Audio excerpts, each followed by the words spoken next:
हारे हैं उसको कबूल करें। गौहर खान साहब की मुझे समझ नहीं आती, एक दिन फतह का ऐलान करते हैं और एक दिन कहते हैं कि जी नहीं हम हार गए हैं तो हम अब अपोजिशन में बैठेंगे। भाई आपने कबल अज वक्त फतह का ऐलान किया क्यों? आपको चाहिए था वेट करते। तो मैं समझता हूं कि ये देखें हार जीत हर पार्टी को हुई है और ये अल्लाह का फजल है कि हम पंजाब में भी और वफाक में भी सिंगल लार्जेस्ट पार्टी बन के उभरे हैं। हम पंजाब में हुकूमत बनाने जा रहे हैं अल्लाह के फजल से, हमारी तो तादाद पूरी हो चुकी है।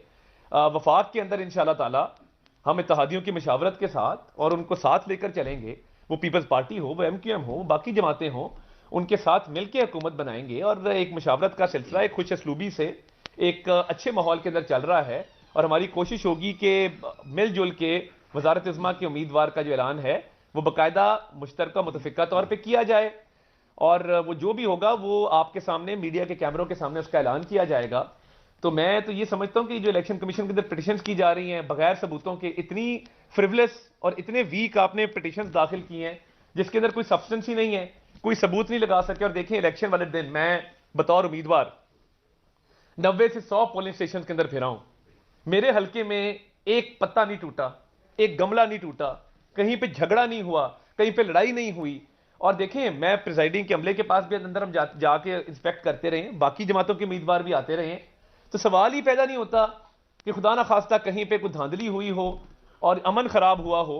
पुरअमन इलेक्शन था और हर हवाले से सारे लवाजमात पूरे थे। इंतजामिया ने अपना किरदार गैर जानिबदारी से अदा किया, इलेक्शन कमीशन ने अपना किरदार गैर जानिबदारी से अदा किया। इक्का दुक्का वाकयात होते हैं, हर इलेक्शन में होते हैं, मगर इससे बुरे हालात बाई इलेक्शन में हो जाया करते हैं जहां पे अमन खराब होता है। तो मैं समझता हूं कि इन नतायज को खुश दिली से तस्लीम करना चाहिए, कबूल करना चाहिए और एक धांधली का तासर देने की जो कोशिश की जा रही है बिल्कुल नामुनासिब और ये गलत है। और अगर धांधली के बावजूद भी गौर खान साहब आपकी आजाद उम्मीदवार हिमायत याफ्ता इतनी बड़ी तादाद में जीते हैं तो क्या वो भी धांधली से जीते हैं? और मुझे एक और बात का जवाब दे दें कि खैबर पख्तूनख्वा के अंदर बड़ा क्लियर मैंडेट मिला है तरीके इंसाफ की हिमायत याफ्ता उम्मीदवारों को, तो क्या वहां पर धांधली नहीं हुई? धांधली सिर्फ पंजाब में हुई है, धांधली सिर्फ बलोचिस्तान में हुई है, धांधली सिर्फ सिंध के अंदर हुई है? तो ये काम ना करें। अगर आपके KPK में आपके उम्मीदवार जीत गए हैं तो वहां धांधली नहीं है, और सिंध में, खैबर पख्तूनख्वा में, पंजाब में हार गए तो वहां पे धांधली हो गई है। ये तासुर गलत है। आपने इब्तदाई नतीजों के अंदर गलत एक तासुर देने की कोशिश की, इब्तदाई नतीजों की बुनियाद पर आपने हतमी राय कायम करने की कोशिश की और एक धांधली का तासुर देने की कोशिश की जो कि गलत था। शफाफ, गैर जानिबदार और मुनसिफाना इंतखाबात हुए हैं। तमाम जमातों ने रिजल्ट को तस्लीम किया है। मीठा मीठा हप हप और कड़वा कड़वा थू थू नहीं चलेगा। वजारत इज़्मा का उम्मीदवार इंशाअल्लाह ताला मुस्लिम लीग नून के जो इत्तेहादी हैं, जो दीगर जमातें हैं जिनसे हमारी बातचीत चल रही है, मैं कह चुका कि मुतफिका मुश्तरका तौर पर करेंगे। पंजाब के अंदर अल्हम्दुलिल्लाह हमारी हुकूमत कायम हो चुकी है, सिंपल मेजोरिटी अटेन हो चुकी है और आगे कोशिश करेंगे कि तमाम जो हमारे इत्तेहादी सियासी जमातें हैं उनके साथ मिल के मामलात को आगे चलाया जाए। मगर ये जो इलेक्शन पिटिशंस की जा रही हैं, ट्राइब्यूनल्स का वेट किए बगैर झूठे केस बनाए जा रहे हैं, वो सियासत चमकाने के लिए तो ठीक हैं मगर आपके पास सबूत नहीं है इनको साबित करने के लिए। इसलिए अपनी खैबर पख्तूनख्वा का जश्न मनाएं, हमें पंजाब में जश्न मनाने दें और गलत तासुर कायम मत करें। सियासत को मजीद गंदा करने की कोशिश मत करें, झूठे इल्जामात बहतानों की सियासत मत करें, क्योंकि अगर आपने ये काम किया तो ये मुल्क आगे नहीं चल सकेगा। हम मियां नवाज शरीफ साहब की क़यादत में इस मुल्क को तरक्की की शारा पर गामजन करना चाहते हैं। वो जो 2018 से पहले का पाकिस्तान था जिसके अंदर अशियाए खुर्दनो सस्ती थी, रोजगार था, पाकिस्तान की एक बैनुल अक़वामी सतह पर इज्जत थी, हम उसको बहाल करना चाहते हैं और इंशाअल्लाह ताला ये मुल्क एक अजीम मुल्क बनेगा और हम इसके तमाम मसाइल इंशाअल्लाह ताला हल करेंगे।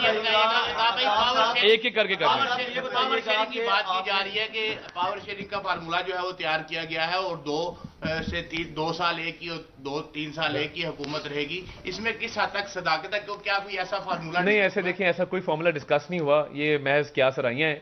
और मैं समझता हूं कि इत्तेहादियों के साथ जब भी हमारे मामला तय पाएंगे, आप पूरा पाकिस्तान इस वक्त देख रहा है, आपकी टीवी की स्क्रीन दिखा रही हैं, तो आपके सामने मुश्तरका मुतफिका तौर पर वज़ीर आज़म के उम्मीदवार का ऐलान किया जाएगा। और पंजाब के लिए अल्लाह ताला का शुक्र अदा करते हैं कि पंजाब में हमारी हुकूमत आई। ये जो आपकी बार सड़कें टूटी हुई हैं, जो पंजाब के अंदर इन्होंने मुरम्मत नहीं की, उस्मान बुज़दार साहब आज कहाँ पे हैं? पिछले 5 साल क्या हुआ, क्या खिलवाड़ हुआ इस मुल्क के साथ? और मैं अपने हल्के की अवाम, मैंने 127 का शुक्रगुजार हूँ, उन्होंने जिस एतमाद का मुझ पर इजहार किया, और मैं इंशाअल्लाह ताला इस हल्के की महरूमियाँ भी दूर करने आया हूँ तो मैं अपने हल्के के हवाले से भी हर फोरम पे आवाज उठाऊंगा, और अब पंजाब हुकूमत आ चुकी है तो इंशाल्लाह ताला हल्के की महरूमियां भी दूर करेंगे।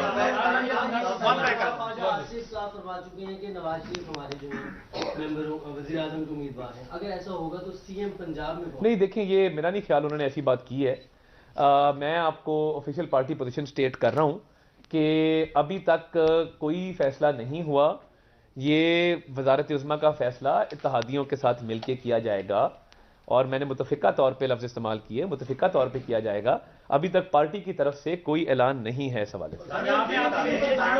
जो पार्टी ऐलान करेगी उसका वक्त आएगा।